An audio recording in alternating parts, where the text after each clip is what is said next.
Council, si ASEC Daniel Subido. Magandang hapon po, sir. Magandang hapon, Sol. Magandang hapon, Alvin, at sa inyong mga tagapakinig. At kasama rin po natin ngayon ang Deputy Administrator Robert Nomar Leyretana ng Land Registration Authority. Sir, magandang hapon po. Magandang hapon po, Sol and Alvin. At si Acting Chief of Inspection and Investigation Division ng Land Registration Authorities, Attorney Mike Superable. Good afternoon po. Ayan. Siguro umpisahan natin dahil nabalita naman ng ilang araw sa TV Patrol at sa ilang mga news platforms sa kaso po nitong si Wilfredo Torres at ang grupo niya na nag-claim ng 24 na hektarya na lupain dyan sa Visayas Avenue sa Quezon. Anong bago? Ngayon naka-hold lahat kasi nagpalabas ang Court of Appeals ng temporary restraining order. Now, can you give us a status report? What is the current situation? Attorneys Subido or si Deputy Administrator Noma. From what I understand, kasi kahapon there was a stakeholders meeting between and among the affected property owners, the LRA and their lawyers. Ang napag-alaman namin, nung kahapon din yata or isang araw, a group of property owners were able to secure a temporary restraining order enjoining the court to implement the writ of possession. Ito yung writ of possession, ito yung magbibigay sana ng karapatan sa mga sheriff to enforce and to order the present possessor of the properties to vacate the property. So, in other words, natigil po yan. Yung order is pabor sa kampo ni Wilfredo Torres. Hindi po. Yung order ng RTC. Hindi po. Hindi pabor. Okay. Hindi. Actually, pabor doon sa mga affected property owners. Yung order ng Court of Appeals. Yes. Tinatanong ko, yung order ng RTC is pabor Yes, sa... yung writ of possession pabor kaya. Na ngayon ay pinigil po ng Court of Appeals, kaya status ko, hindi muna I-implement yung I-implement. writ of possession. Can we untangle it? Can we go back a bit? Paano nangyari nakakuha siya ng titulo? Can that be explained? Paano nangyari yun na nakakuha siya ng sarili niyang titulo at para magiging pruweba na sa kanya yung lupang yun? Sana ma-explain ko ito ng... In layman's term. In layman's term. Laymanized procedure. But before I proceed, gusto ko rin sanang linawin na ito'y nakabinbin sa husgado. Okay. So, medyo may caveat lang na baka ma-violate natin yung rule on sub judice. Pero konting-konti lang. Ano lang pwedeng share? Yung factual. Abogado yung disiplina. Anyway, ito po kasing titulo ni Torres ay nanggaling, well, based on record, galing sa isang titulo na TCT 56809. Ito po ay isang titulo na that straddles almost 24 hectares of property in Barangay Colyat, where itong present mga post-subdivisions are located, School pati. Sunville, etc. In 1969, itong si Dominga Sumulong E. Rojas, na kiniklaim ni Torres na Lola niya? Nanay niya. Nanay. Direct ascendant. Okay. Nagpa-reconstitute kasi nawawala itong titulo na to sa vault nung Register of Deeds sa Pasig, sa province of Rizal. Okay. So, she was able to have it administratively reconstituted. Okay. That was in 1966. In 1977, or in 1976, I think, napag-alaman ng Land Registration Authority through a verification committee conducted by then Deputy Administrator Lajos Argel.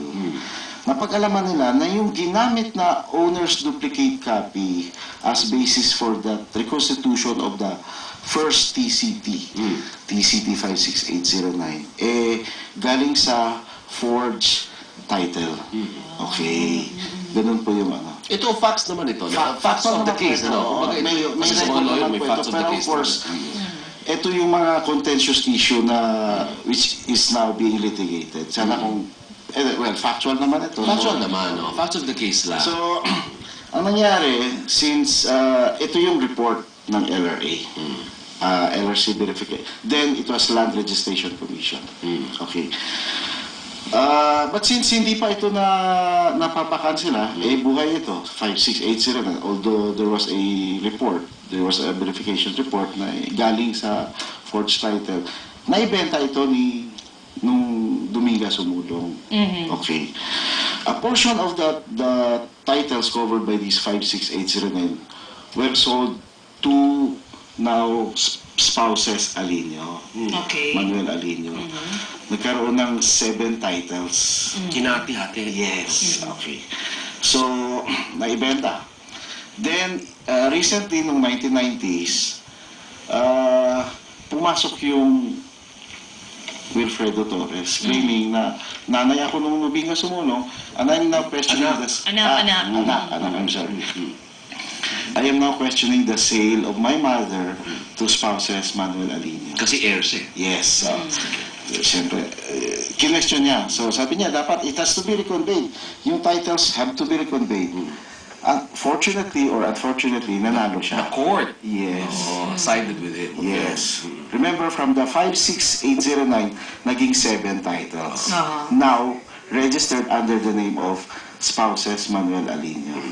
So, since as a result of that case filed by Wilfredo Torres, na nanalo siya, the court ordered the reconveyance of the property. Okay. Meaning, ibalik yung titulo na ito ng 7 titles Kay Torres. Okay. Pero alam nyo, bago mo ma-implement yung isang court order, reconveying the property from one person to another, dapat buhay yung titulo sa vault ng RD. Nawawala ikaw mo eh.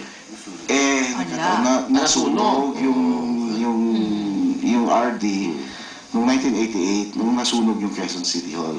So, ang sabi ng korte, well, you have to go back to court and have it reconstituted first, these 7 titles. Which Mr. Torres did. Yes. So, remember, dalawa na yung reconstitution. Yung una, yung pinanggalingan ni Alino is reconstituted title. Ito ngayon. Pangalawa. Okay.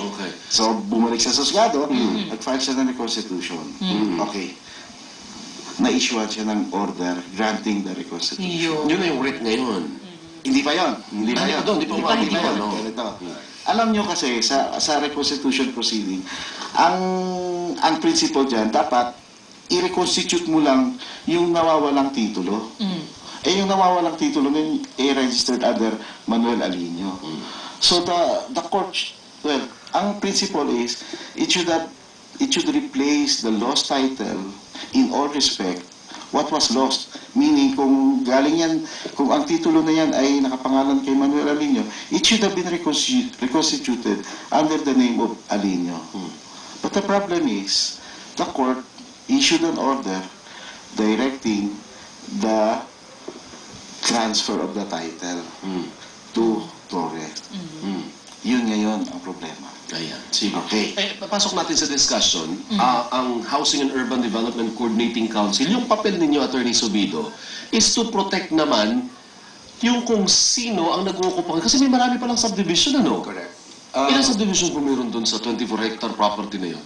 Mga 4 Apat? subdivisions ito eh. And one of these areas pa ho, na kung saan meron pong tinatawag na community mortgage program, yung isa sa mga ahensya ng HUD-C, yung Social Housing Finance Corp. Opo. So, dumulog po sa opisina ni Vice President ang mga naapektuhan dito at humihingi nga po ng tulong at gabay regarding sa nangyari dahil nate-terrorize sila eh. Gumagamit ng mga dahas ng pulis mga ito. At bilang abogado, si Vice President, nagbigay din siya ng kanyang punto de vista rito sa mga bagay na ito. Ang sinabi niya, dapat tandaan natin na itong kaso na pinagmumulan ng so-called right nitong Wilfredo Torres is a private case between him and Alinio. Okay. Sila nagagawa Sila lang yun. Therefore, yung mga orders ng korteng iyan, apektado lamang yung mga partido doon sa kasong yun, which is Alinio. Okay. Ngayon, ito meron silang napapakitang writ of possession. Ini-enforce ngayon nila. Nag-aano sila ng mga pulis. Kasi may mga eskwelahan din dito. Yes, Montessori. Papasara na raw nila. Okay. Pero pagka yung mga occupants doon, nagpakita